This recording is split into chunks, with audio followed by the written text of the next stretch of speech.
First at 10, power concerns and a new Texas law that lawmakers themselves are worried about. Governor Greg Abbott signed it in June, and it's aimed to keep your lights on during cold weather. But now legislators say it might not work the way they'd hoped. As Eyewitness News reporter Matt Houston explains, natural gas companies do not have to be ready for the coming winter.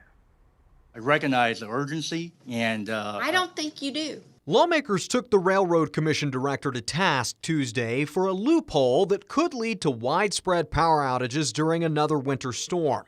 Under this new policy, natural gas companies that don't want to pay for new cold weather equipment don't have to, as long as they cough up $150. Your job ought to be at stake on whether you can undo a provision that lets people pay a little penalty and then freeze their off next winter. Some senators were surprised by this exception and blamed the Railroad Commission, except it's the same loophole the lawmakers themselves wrote into state law.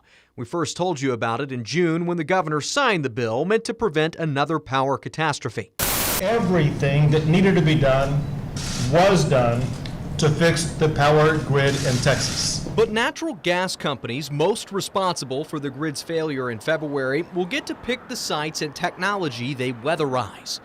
This winter, not as much is going to be winterized as we would like to be, such that if we had a storm of the same magnitude, we would probably lose a lot of our natural gas infrastructure again. UT Energy researcher Josh Rhodes says it takes time to upgrade power systems, but the legislature may need to tweak their own law if they want it done faster.